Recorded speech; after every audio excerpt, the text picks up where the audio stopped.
Assalamualaikum warahmatullahi wabarakatuh. Waalaikumsalam warahmatullahi wabarakatuh. Apa kabar rekan-rekan semua di sana? Semoga senantiasa dalam keadaan sehat. Alhamdulillah, hari ini kita akan kembali di segmen Ayo Kuliah di USIM, Langkah Pintar Menuju Masa Depan.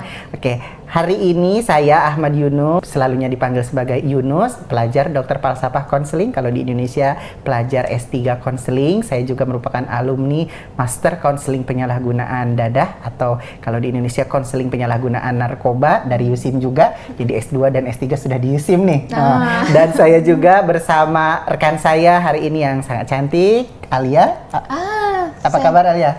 Alhamdulillah, saya dari program Quran Multimedia, mahasiswa S1, sekarang saya sedang di tahun 3. Oke, hari ini kita akan membincangkan tema yang sangat menarik, yaitu Terokai Bisnis dan Keuangan Islam di USIM melalui pengenalan terhadap program Sarjana Muda Pentadbiran Muamalah dengan Kepujian dan Sarjana Muda Perbankan dan Keuangan Islam dengan Kepujian. Tentunya hadir bersama kita bukan hanya berdua, tapi telah hadir bersama kita Prof yang akan menjelaskan kepada kita, yaitu Prof Madia Dr. Syahidawati binti Haji Syahwan. Beliau adalah Timbalan Dekan Akademik dan Antarbangsa Fakulti Ekonomi dan Muamalah. Apa kabar dokter, sehat? Alhamdulillah, terima kasih. Alhamdulillah sehat, Masya Allah. Sudah cantik juga dokter dengan batiknya ya. Oke, yaitu yang ini namanya di Indonesia disebut sebagai batik Rereng Jaksa. Oh begitu. Ya, sedikit info ya, ini adalah batik yang melambangkan kebijaksanaan. Masya Allah, sudah tepat ya. Masya Allah, satu pilihan yang menarik.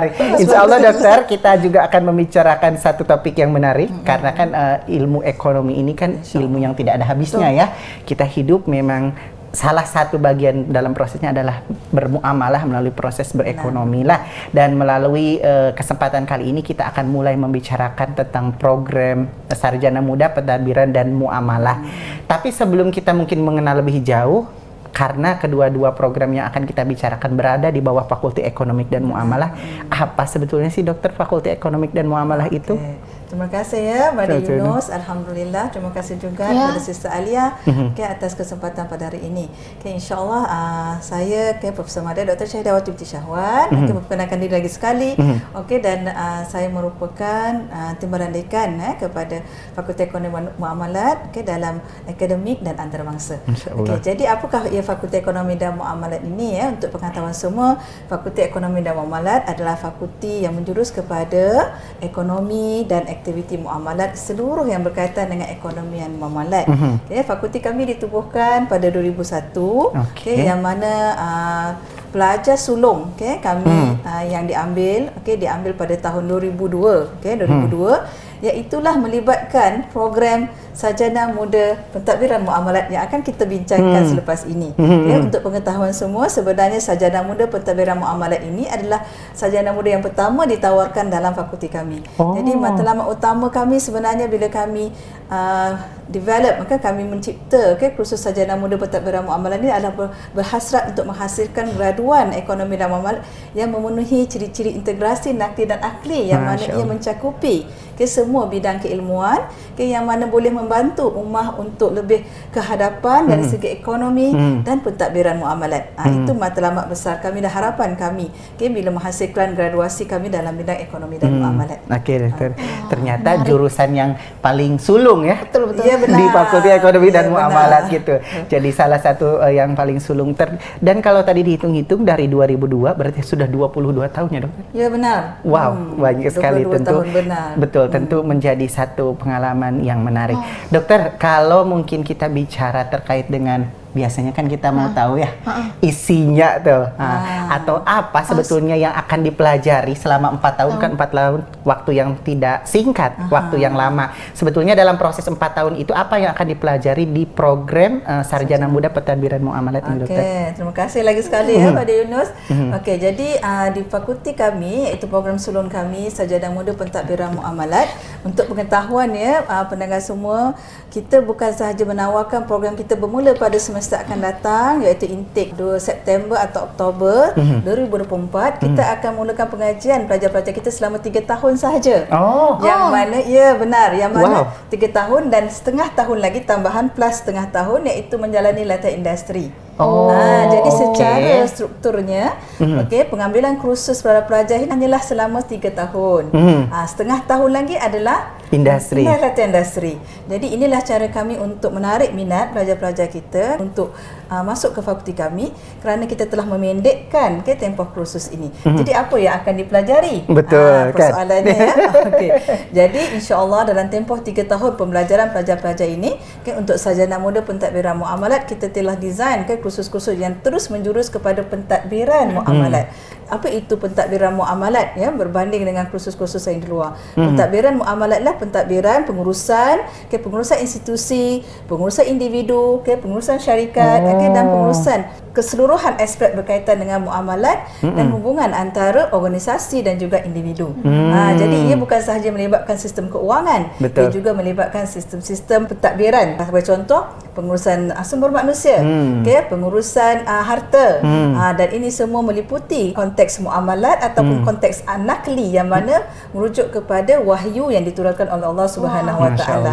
Jadi apa jua elemen pentadbiran yang kita terapkan dalam kursus ini, dalam program sarjana muda pentadbiran muamalat, kita terapkan juga dengan elemen-elemen nakli, yang mana ia merujuk kepada revelation ataupun yang merujuk kepada ilmu wahyu dan Allah Subhanahu Wa Taala. Betul. Jadi bagaimana sebetulnya wahyu nanti akan memandu proses ya.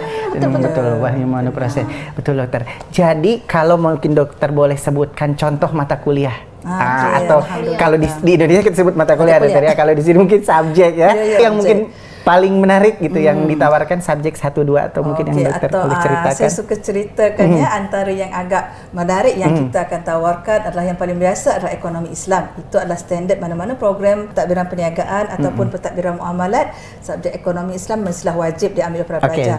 Yang mana tambahan-tambahan kita ada pentadbiran institusi keuangan Islam, yang mana pentadbiran institusi keuangan Islam merujuk kepada pentadbiran institusi yang dikhususkan untuk keuangan Islam seperti bank-bank, pentadbiran bank dan pentadbiran institusi lain. Selain daripada itu, kita juga pentadbiran Baitulmal. Subjek ini subjek pengurusan pentadbiran Baitulmal, zakat dan wakaf, yang mana ia merujuk kepada pengurusan. Kita belajar tentang pengurusan pentadbiran institusi sosial, finance yang lebih merujuk kepada aktiviti organisasi sosial. Itu juga ada pengurusan haji dan umrah. Agak menariklah. Untuk program ini, pelajar-pelajar akan belajar juga pengurusan haji dan umrah, bukan pasal cara mengerjakan haji, iaitu mungkin kursus lain, kursus haji dan umrah, tapi di sini yang merujuk kepada pentadbiran haji dan umrah adalah pentadbiran pengurusan institusi yang menguruskan haji dan umrah, seperti contoh memanage proses, management of the process, sampai kemudian dia bisa berangkat dan kembali pulang. Benar. Itulah yang akan dipelajari oleh pelajar-pelajar, antara yang menarik dalam program sarjana muda pentadbiran muamalat ni lah. Betul. Menarik karena yang saya dapat poin tadi bahwa jurusan ini akan mengkhususkan kepada industri-industri tertentu. Maksudnya dia akan melihat bahwa menguruskan proses haji umroh gitu ya. Tadi ada yang juga baitul mal gitu, dan industri lain yang mungkin berkaitan dengan pentadbiran muamalah ini ternyata luas gitu. Karena selalunya kan kalau kita mungkin melihat atau secara terstigma hubungannya mungkin dengan industri saja, perusahaan saja gitu, atau mungkin lembaga-lembaga yang sempit keuangan. Ternyata haji dan umroh juga menjadi bagian dari kursus ini. Betul. Dokter, mau tanya dong, setelah belajar nih, skill-skillnya apa aja yang didapat? Keterampilan seperti apa, dokter? Terima kasih Alia ya. Okey, jadi untuk pengurusan pentadbiran muamalat, jadi secara khususnya pelajar-pelajar akan mempelajari tentang yang penting pengurusan itu adalah satu aspek yang paling penting ataupun kita panggil body of knowledge yang mana pelajar-pelajar kita akan mempelajari pengurusan itu sendiri, yang mana aspek pengurusan dari segi pengurusan manusia, pengurusan harta benda, pengurusan dan pengurusan organisasi itu sendiri. Itu yang pertama yang penting. Yang selain daripada itu adalah berkaitan dengan pengurusan dan juga event management. Yang mana sebenarnya untuk pengetahuan Alia dan Yunus, kita ada satu program dinamakan ISEP. Yang mana di mana adalah program kita mendidik para pelajar untuk menganjurkan program secara hands on. Jadi mereka yang mengendalikan, membuat program itu sendiri. Yang mana kita akan memberikan kredit kepada pelajar-pelajar, diberikan markah, yang mana pembelajaran bukan melalui dalam kelas, tetapi perlu melalui aktiviti hands-on ataupun projek yang dijalankan, aktiviti yang dilanjurkan oleh para pelajar ini. Oke, menarik dokter. Oke, yang itu terkait dengan keterampilan ya. Kan juga selalu akan bertanya kepada kita, mungkin teman-teman di Indonesia selalu bertanya, udah diakreditasi atau belum? Kan, dokter. Padahal sebetulnya karena programnya sudah tua ya, dalam quote unquote sudah lama, sudah jadi ini. Jadi saya pikir pasti, tapi mungkin boleh dong dokter mungkin cerita sedikit bagaimana diakreditasi program kita. Terima kasih ya, Mbak Yunus. Tapi ini soalan yang memang selalu ditanya kepada kami bila mana kita mendapat lawatan daripada pihak antarabangsa. Alhamdulillah, sebab ini adalah program sulung kami, dan kami telah mendapat akreditasi pada tahun 2017. Itulah program pertama. Di fakulti ini mendapat akreditasi daripada lembaga akreditasi di Malaysia, kita namakan MQA. Dan alhamdulillah sekarang ini dalam proses semakan seterusnya, jadi kita sentiasa menambah baik kursus-kursus yang ada di program kita. Dan sebenarnya untuk pengetahuan semua, bila mana kita mengurangkan tahun pembelajaran daripada 4 tahun ke 3 tahun setengah, atau kita bagi 3 tahun plus setengah tahun latihan industri, ini adalah hasil daripada semakan dan juga penambahbaikan terhadap proses akreditasi yang dilakukan oleh MQA. Jadi karena senantiasa senantiasa terus untuk diupdate sesuai dengan keperluan, dan sekarang mungkin karena setengah tahunnya sudah di industri, 3 tahunnya di university, itu juga menghemat waktu, betul ya? Itu akan lebih efektif lagi. Oke dokter, itu menjadi sesuatu yang menarik. Dokter juga sudah cerita tentang mata kuliah yang diajarkan. Nah, kalau saat ini kepakaran dokter, ada siapa saja nanti yang akan mengajar? Mungkin kalau kita akan ambil pensyarah-pensyarah maksudnya. Betul, alhamdulillah di sini untuk pengetahuan pensyarah-pensyarah yang mengajar, profesor yang mengajar di fakulti kami ini adalah terdiri daripada profesor dalam ekonomi, dalam keuangan, dalam manajemen, dan untuk pengetahuan di fakulti ini, walaupun kami ada kursus-kursus atau program-program tertentu, namun demikian kita menggunakan guna sama pensyarah, yang mana pensyarah yang sama juga akan mengajar program-program lain. Jadi kita ada pensyarah yang akan mengajar program sarjana muda pentadbiran muamalat. Mungkin pensyarah yang sama juga akan mengajar sarjana muda perakaunan, sarjana muda marketing, mengikut kepada kepakaran masing-masing. Jadi kita melihat kepakaran dan ekspertis pensyarah itu yang mana dibahagikan kepada program-program yang ada di fakulti kami. Oke dokter. Dan biasanya Alia, karena kita USIM, selalu akan ditanya juga Islam tuh dokter. Jadi selalunya akan bertanya kepada kami, karena USIM ini memang sangat terkenal di Indonesia sebagai pelopor kepada integrasi nakli dengan akli. Di program ini sendiri dokter, bagaimana ilmu nakli dengan akli itu akan diintegrasikan dalam proses kuliahnya? Kan seolah kalau kita dengar dari jauh mungkin ini berbicara bisnis saja gitu, padahal mungkin banyak ya. Silakan dokter. Terima kasih ya Pak Yunus. Tapi sebenarnya tujuan matlamat penumbuhan fakulti ini sendiri adalah untuk penerapan integrasi ilmu nakli dan akli dalam semua aspek pembelajaran yang ada di fakulti ini. Jadi sebenarnya nama fakulti ini sendiri sebenarnya sudah membayangkan, betul. Nama fakulti ini sudah membayangkan integrasi nakli dan akli, yang mana kita ada fakulti ekonomi dan muamalat. Namun demikian, untuk pengetahuan semua, keilmuan nakli yang diterapkan di fakulti ini lebih daripada ekonomi, yang mana persentasenya lebih besar daripada ekonomi. Jadi integrasi itu berlaku walaupun nampak seperti 50-50%, tetapi sebenarnya nakli itu lebih besar, yang mana elemen Islamik, elemen muamalat, elemen kerohanian itu lebih diutamakan dalam kursus-kursus yang ditawarkan. Jadi selain pelajar-pelajar mempelajari kursus-kursus konvensional seperti kursus ekonomi, keuangan, bagi investment, pelajar-pelajar ini juga akan belajar investment dari segi Islamnya, daripada syariah compliant investment. Dalam ekonomi kita ada ekonomi Islamnya. Dalam pengurusan kita ada pengurusan pentadbiran Islamnya. Jadi ini akan diintegrasikan dalam program-program atau kursus yang ditawarkan secara khusus kepada para pelajar. Jadi ini telah kita telah dilaporkan. Itu jadilah bukan sekedar nama ya. Benar, insyaallah. Karena kalau nama memang sudah terdengar sangat Islami, tapi ternyata memang di dalam atau core inti dari proses pembelajaran juga menggambarkan. Dokter, terima kasih ya, sangat menarik, ternyata banyak ya. Bagaimana kemudian nama tadi bukan hanya sekedar nama, tapi juga sudah terintegrasi sangat jelas ya di dalam proses perkuliahannya. Tapi kalau orang tua gitu, akan selalu bertanya karena kan mungkin selepas mereka 3 tahun setengah ya. Kalau program ini hanya 3 tahun setengah itu belajar, maksudnya 3 tahun dan setengah tahun di dalam industri terus boleh bekerja, kemana sih mereka akan melanjutkan karir biasanya? Terima kasih ya. Itu biasalah ya soalan yang ditanya oleh bunda-bunda, bapak-bapaknya apabila mereka bertanya kepada kami.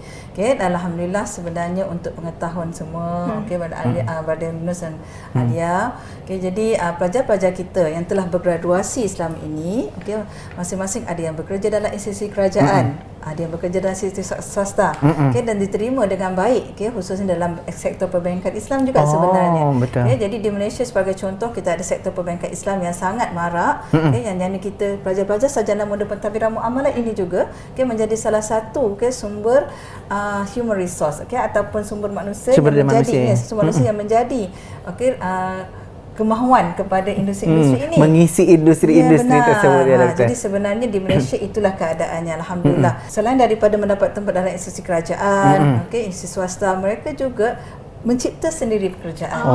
Ini yang kita banggakan pelajar-pelajar ini, bila mana mereka melalui proses pembelajaran, melalui projek sebagaimana ISEP tadi sebagai contoh, pelajar-pelajar ini akan membina kerjaya kepada pelajar-pelajar yang lain dan orang-orang di luar. Yang mana ini sebenarnya sangat digalakkan, yang mana kita fikir mereka bukan sahaja menjadi pencari kerja, tapi pencipta kepada kerja-kerja. Alhamdulillah. Bukan hanya mencari tapi mencipta ya. Nah, karena kan itu semangat dari kita untuk bukan hanya kita berdaya tapi memberdayakan juga orang lain. Kayak sangat menarik, Dokter. Dokter, mau tanya dong, berapa persen sih peluang kerja setelah lulus? Melihat mungkin alumni sebelum ini ya. Benar ya. Sebenarnya orang nak tengok statistik. Orang mau tengok bukti ya. Benar. Ada buktinya enggak nih? Cakap-cakap saja tidak mau didengar. Jadi alhamdulillah sehingga 2023 pelajar-pelajar yang telah bergraduasi dengan kita di sarjana muda pentadbiran muamalat lebih kurang 97%. Dalam tempoh yang dekat telah mendapat kerja. Jadi ini menunjukkan bahawa itu adalah satu perkara yang sangat, bukan ajaib tapi tinggi, sangat bagus, tinggi. Betul. Sangat tinggi. Bagi pelajar-pelajar kita bergraduasi sahaja dalam tempoh 2 tahun telah mendapat pekerjaan. Masya Allah. Jadi inilah yang kita harapkan masyarakat menerima graduan kami, dan kami harapkan bila mana kita pasarkan Indonesia, juga pelajar-pelajar kita akan mendapat tempat kalangan warga Indonesia, insya-Allah, dan diterima juga dalam industri di sana, insya-Allah. Insya-Allah ya, Dokter ya. Karena memang saya lihat juga salah satu di antara yang paling ramai pelajar internasional itu adalah Fakultas Ekonomi Muamalah ya. Betul. Oke, Dokter, terima kasih. Kita sudah mendengar banyak nih terkait dengan program Sarjana Muda Pentadbiran Muamalat. Tapi kita masih ada lagi satu program ya berkaitan dengan ekonomi ini, yaitu Sarjana Muda Perbankan dan Keuangan Islam. Itu Dokter. Yang terkait dengan program kedua ini, Dokter, Sarjana Muda Perbankan dan Keuangan Islam, itu program apa ya, Dokter? Untuk pengetahuan semua ya, Brother Yunus, Alia ya, Sarjana Muda Keuangan Perbankan dan Keuangan Islam adalah program yang termuda sekali di fakulti. Yang tadi yang paling sulung. Ya, ini bungsu dia. Bahasa Indonesianya apa nih? Bungsu. Dia perbankan dan keuangan Islam. Jadi yang paling bungsunya di sini adalah Sarjana Muda Perbankan dan Keuangan Islam yang mana juga ditawarkan selama 3 plus setengah tahun. 3 plus setengah tahun, di mana setengah tahun itu adalah latihan industri. 3 tahun adalah pembelajaran secara khusus yang ditawarkan. Jadi program ini juga telah mendapat, saya jawab teruslah mendapat kelulusan MQA. Alhamdulillah, walaupun dia muda tetapi telah juga mendapat kelulusan MQA. Muda-muda pun jangan pandang sebelah mata. Jadi ini adalah antara program yang paling diminati oleh warga Malaysia sebenarnya, bila mana kita tawarkan kepada para pelajar di Malaysia. Khusus ini menjadi rebutan dan hampir setiap semester. Intake untuk pelajaran Sarjana Muda Perbankan dan Keuangan Islam ini hampir 100%. Maknanya kalau kita buka 120 pengambilan, 120 yang akan dimohon. Lebih daripada 120 dan kita terpaksa cut off lah kan. 100%, tapi yang 120%. Jadi maksudnya betul, dari slot yang disediakan selalu peminatnya di atas slot yang disediakan ya, dokter. So maknanya itu menunjukkan bahwa animo atau minat kepada program ini sangat tinggi. Itu betul. Tadi karena juga meskipun bongsu di Fakulti Ekonomi Amalat, tapi akreditasi sudah ada. Tapi dokter, kalau tadi kan terkait dengan program sebelum ini kita banyak berbincang tentang proses pentadbiran. Kalau di sini apa yang dia akan pelajari ya, dokter?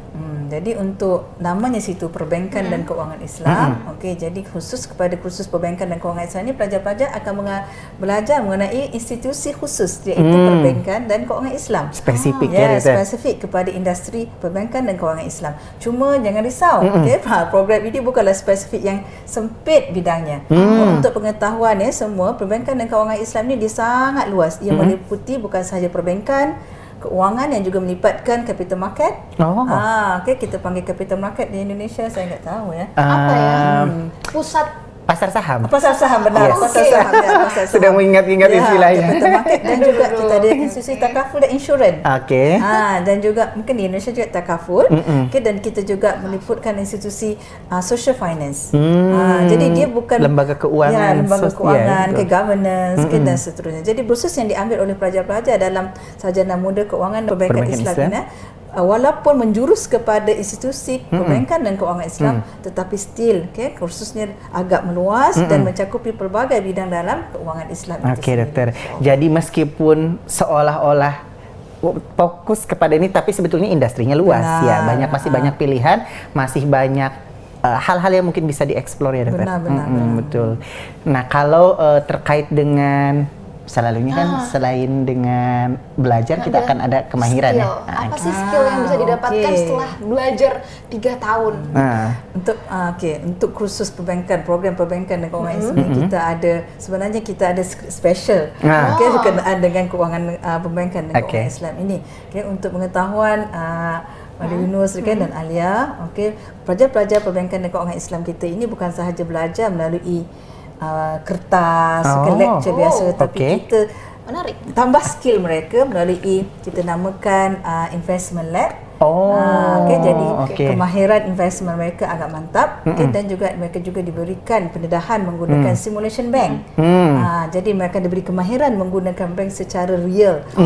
Saya pasti di Indonesia juga ada dah program-program begini, program-program keuangan Islam yang menggunakan bank secara real, yang mana kita bawa bank ke dalam kampus. Itu namakan simulation bank. Jadi pelajar-pelajar kita akan diberi skill yang bukan sahaja secara teori belajar sahaja, dalam masa sama mereka diberikan secara hands on. Jadi ini lebih mereka akan merasai sebenar proses dan pengalaman belajar itu bukan hanya lihat di buku gitu, observasi, tapi mereka lah pelaku sebenarnya. Sebenarnya juga. Benar. Betul. Menarik, dokter. Nah, saya pikir karena kan selalunya mungkin kalau perbankan kita agak takut-takut ya, dokter. Agak takut-takut dalam artian takut ada isu-isu yang haram, riba, lain sebagainya. Tapi bagaimana sebetulnya di program Sarjana Muda Perbankan dan Keuangan Islam ini mengintegrasikan nakli dengan akli sehingga kemudian kita bisa menepis ketakutan dan kekhawatiran itu, dokter? Terima kasih, benar. Itu ketakutan ya bapak-bapak, ibu-ibu di luar sana bila kita mengatakan tentang bank. Iya, betul itu. Itu betul. Sebenarnya dalam kursus ini, program Sarjana Muda Perbankan Islam ni, keuangan dan perbankan Islam ini, nama itu sudah keuangan Islam itu sebenarnya pelajar-pelajar bukan sahaja belajar tentang bank itu sendiri, institusi bank itu sendiri, tetapi bagaimana ingin menguruskan bank ini secara syariah compliant. Itu yang paling penting. Kita ada fasilitasnya, namun demikian bagaimana kita membentuk bank itu untuk menjadi syariah compliant, yang mana kita boleh menawarkan produk-produk perbankan Islam yang syariah compliant dan patuh kepada syariah dan mengelakkan riba dan elemen-elemen yang haram, riba maisir, dan sebagainya. Jadi di sini diterapkan dalam kursus yang diajar kepada para pelajar, itu yang perlunya elemen nakli. Jadi kita tidak berlandaskan kepada elemen konvensional dalam keuangan dan perbankan sahaja. Dalam masa yang sama, kita menerapkan ilmu nakli supaya pelajar-pelajar kita mengetahui dari asas apa yang haram dan halal dalam keuangan dan perbankan Islam. Jadi sangat penting. Ia perlu diterapkan daripada asas. Dari degree lagi, program S1 lagi. Saya bayangkan ya, kalau misalkan kan itu memiliki kejujuran. Nah, jadi insya Allah graduan itu juga belajar tentang akhlak, kejujuran Benar. dalam Betul. keuangan. Benar. Itu Nilai-nilai. kan beda daripada university lain. Nah, itu. Jadi kita bagaimana kemudian proses membawa ilmu itu dengan iman ya, Dokter. benar, Betul-betul. sangat. Karena penting kan, karena isu terkait dengan perbankan dan keuangan ini kan isu amanah, Benar, ya, isu amanah. kepercayaan orang lain, kesejahteraan bersama gitu yang memang melibatkan banyak orang. Nah, saya pikir mungkin teman-teman di sana yang menyaksikan sudah sangat penasaran nih dan mungkin sudah tidak sabar untuk bergabung Insyaallah, bersama amin. dua program ini, program Sarjana Muda Pentadbiran Muamalah dan Sarjana Muda Perbankan dan Keuangan Islam. Tapi kita akan cerita dulu bagaimana sebetulnya sekarang penerimaan pasar atau kebolehpasaran graduan, Dokter, terkait dengan program Perbankan dan Keuangan Islam sendiri. Benar. Okey, kalau ikutkan laporan statistik sama juga, statistik graduate employability kami, yang mana kursus Sarjana Muda, program Sarjana Muda Perbankan dan Keuangan Islam ini turut mendapat tempat dan lebih daripada 90% pasaran menerima pelajar-pelajar kita dalam tempoh 2 tahun bergraduasi, Masya Allah. Okay. diterima sebagai pekerja ataupun yang sama-sama membantu kepada Terus diserap diserap dalam institusi Perbankan dan Keuangan Islam. Lagi bagus sebenarnya bila mana pelajar-pelajar kita menjalani latihan industri. Ingat kita ada satu semester menjalani latihan industri. Kebanyakan pelajar-pelajar kita ini menjadi minat majikan kerana pelajar-pelajar kita bukan sahaja tahu membaca laporan keuangan, dalam masa yang sama tahu membaca mana laporan keuangan yang tidak Islami. Contoh. Jadi nampak di situ. Jadi dan memberi solusi bagaimana untuk menghadapi keadaan jika mana kita menghadapi ada keadaan yang tidak Islamik dalam aktiviti keuangan. Itu akan kita. sangat membantu industri juga untuk mengambil keputusan. Benar. Karena kan kalau dulu mungkin kita akan mencari dua pekerja, satu yang paham ekonomi, satu yang paham Islam ya. Jadinya mereka terpaksa juga hire dua. Tapi kalau alumni USIM, kedua-duanya sudah satu package. Tepat sekali. Betul ya. Tak payahlah cari banyak-banyak pekerja. Insya Allah dengan satu pekerja pun sudah bisa memahami kedua-dua proses tersebut. Sangat menarik, Dokter. Tapi kita juga sudah mengenali banyak ya. Cuma mungkin kita akan bertanya-tanya, apa sebetulnya perbezaan? Perbezaan mungkin kita mulai dari perbezaan dulu ya. Apa perbezaan dari Pentadbiran Muamalah dan Sarjana Muda Perbankan dan Keuangan Islam? Karena kan mereka di rumah yang sama ya. Benar, sangat menarik soalan ini ya. Dan bukan sahaja Brother Yunus yang bertanyakan sahaja soalan ini, soalnya ditanyakan juga kepada oleh kami ramai orang luar. Apa beza keuangan Islam dan muamalat? Pentadbiran muamalat. Sebenarnya pentadbiran muamalat ni dan keuangan Islam ini, dia ada sedikit sahaja perbezaan yang mana merujuk kepada aktiviti ataupun fokus kepada, kalau keuangan Islam dan muamalat dia fokus kepada industri keuangan Islam dan perbankan Islam. Di situ industri yang dimiliki fokus dalam perbankan Islam. Memang dia dah spesialis lah. Spesialis di situ. Namun demikian untuk pentadbiran muamalat yang kita tahu dia adalah lebih luas. Yang mana pelajar-pelajar yang belajar di sini dia bukan sahaja duduk dalam industri keuangan Islam dan bank perbankan, tetapi boleh juga pergi kepada institusi-institusi yang bukan perbankan. Sebagai contoh tabung haji, sebagai contoh juga institusi pusat zakat, wakaf, dan juga institusi Baitul Mal. Yang jadi sebenarnya diikutkan untuk pentadbiran muamalat ini, kita boleh katakan peluangnya lebih luas. Namun demikian kita tidak boleh kata peluang untuk pelajar-pelajar perbankan pun sempit. Tidak luas. Ya, betul. Karena masih mereka ada lagi peluang yang luas kepada mereka. Betul. Jadi kalau yang satunya mungkin kita bisa memilih di antara pelbagai, tapi kalau yang ini karena sudah khusus itu tadi justru juga menjadi pilihan. Karena mereka kan sudah ada kemahiran yang spesifik ya daripada mungkin kita. Jadi artinya kedua-dua tuh memiliki satu pangsa pasar sendiri. Ada segmen-segmen pasar sendiri. Yang penting pelajar-pelajar ini minat. Di mana minat mereka? Di mana minat mereka? Jadi situ pilih berdasarkan minat masing-masing. Persamaannya apa? Persamaannya kedua-dua ada dalam sistem ekonomi Islam yang sama. Dalam sistem yang sama. Untuk perbankan, keuangan, muamalat adalah satu sistem ekonomi yang sama. Jadi asas knowledge itu adalah asas yang sama. Namun demikian pengkhususannya mungkin berbeza. Mungkin akan berbeza. Jadi ada beberapa, kalau demikian mungkin akan ada beberapa subjek yang mungkin sama. Benar. Tapi nanti di tahun di beberapa semester kemudian akan mereka pengkhususan. Dokter, sangat menarik sekali. Dokter, ini merupakan satu informasi yang saya pikir sudah sangat lengkap ya, termasuk proses-proses kita sendiri untuk meyakini lagi ini bahwa dua program ini adalah pilihan masa depan kita. Mungkin rekan-rekan kita yang masih bingung-bingung mau masuk ke dalam industri ekonomi dengan keuangan, tapi yang mana satu? Mungkin inilah jawabannya, dokter ya. Ada pentadbiran muamalat, ada sarjana perbankan dan keuangan Islam. Tapi dokter, untuk memastikan lagi, kalau di Indonesia tips, kadang kan perlu pemantapan. Kenapa? Mungkin dokter boleh memberikan satu tips untuk kemudian memantapkan kepada teman-teman atau kepada orang tua untuk kemudian mengambil salah satu di antara dua program ini, baik pentadbiran muamalat ataupun perbankan Islam ya, perbankan dan keuangan Islam. Apa sebetulnya tips untuk mereka memantapkan diri lagi untuk masuk?